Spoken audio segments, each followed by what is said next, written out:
વાત કહેવાનું કારણ કે બહુ સરસ વિક્રમભાઈ ને અમારે 2 મહિના પહેલા વાત થઈ હતી, મેં ક્યાંય વાત કરી નહીં, પણ આજ અહીંયા હુકમ થયો એટલે હું મહાદેવ ભુવાજીને યાદ કરી દઉં. મરતોલી સાહેબ, શ્રદ્ધા અને ભાવ કોને કહેવાય આજ પણ જાજો માં ચેહર ધામ ખબર પડે સાહેબ.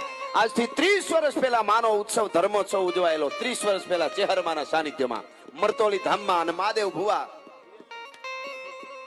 એ સ્વધામ ભૈયા ગયા ત્યારે જીવતા નથી, પણ 30 વર્ષ પહેલા બનેલો માતાજીનો ચેહરમાનો ધર્મોત્સવ જબરજસ્ત.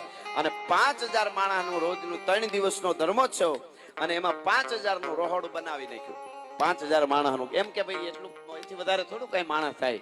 આ બનેલી ઘટના છે, આજ પણ તેનું પ્રમાણ છે. ત્યાં મરતોલી ધામ જાવ તો માં ચેહરના સાનિધ્યમાં 5000 માણસનું રોહડું બનાવ્યું. અને ભગવતીનો જ્યારે ઉત્સવ હોય, નમો બ્રહ્મ શક્તિ મહાવિશ્વ માયા, નમો ધારણી કોટી બ્રહ્માંડ કાયા, નમો વેદ વેદાંત મે શેષ બરની, નમો રાજકા રંક પે છત્ર ધરણી, અને નમો પૌન રૂપી મહાપ્રાણ પ્રાણદાતા, નમો જગત ભક્ષી પ્રલય જીવ ઘાતા, નમો દાનની તાર તોરા રૂપાળા, નમો ગાજતી કાલિકા મેઘ માળા, રમે રાસતું વ્યોમ બાળા હુલાસે. અને પૂરે સાથિયા કણ કણની માલિકોર, અને જાડે જાડને પાંદડે પાંદડે જાણે માં ચેહર દેખાતી હોય. ભાવિ ભક્તો ઉમટી પડ્યા. 5000 નું રોહડું બનાવ્યું હતું. 30 વર્ષ પહેલાની જ વાત છે.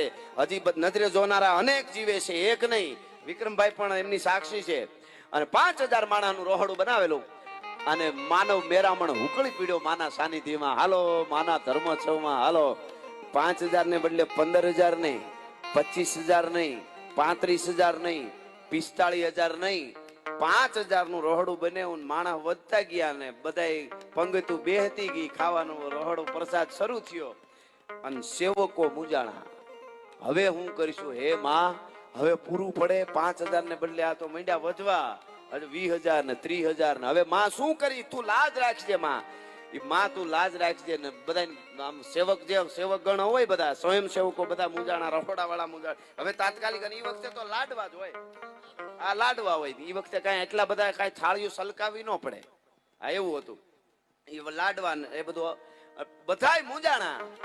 પણ મહાદેવ ભુવાને તો ખબર હતી કે મારી ચેહર બેઠી હોય, જો મૂંઝાવું પડે તો આઈ ગામતરે ગઈ હોય ભલા માણસ, એમાં થોડું બીજું આવે.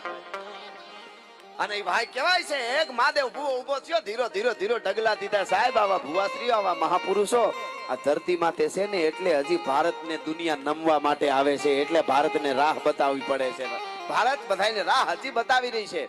કોઈ પણ ભટકે એને રાહ બતાવવા ભારત આગળ આવે છે.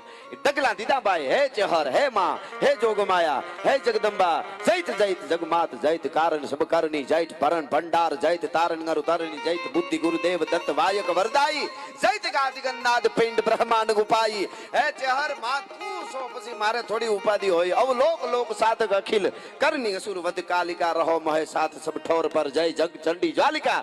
ઈ પોતે જે કાંઈ ચુંદડી માતાજીની હતી, ઈ ચુંદડી લઈ ચેહરમાની, અને મોટી મોટી ચોકીઓ જે 5000 નું રોહડું હતું એની લાડવાઓની ભરી હતી. એનામાંથી આમ કરીને આમ ઈ ચોકીમાંથી ચુંદડી વટાડી અને કીધું કે માં તું સાચવી લેજે. 3 દિવસમાં 3 લાખ માણસ જમી ગયું તું તોય લાડવા વધ્યા હતા. 30 વર્ષ પહેલાની બનેલી ઘટના છે.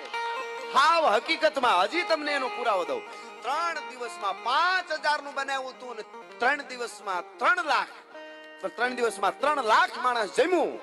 અને જમી જમીન હાલતા થતા હતા ને, એને મહાદેવ ભુવાએ સેવકોને કહી દીધું કે જે પ્રસાદ લઈને અહીંથી નીકળે ને ઉત્સવમાંથી, એને કુટુંબી, દાખલા તરીકે એક જ ઘરના 4 આવ્યા હોય તો એક જ જણાને હાથ લાડવા ભેળા બાંધ્યા હતા. ભલા માણસ માનો પ્રસાદ હાથ લાડવા બાંધ્યા અને લઈ ગયા.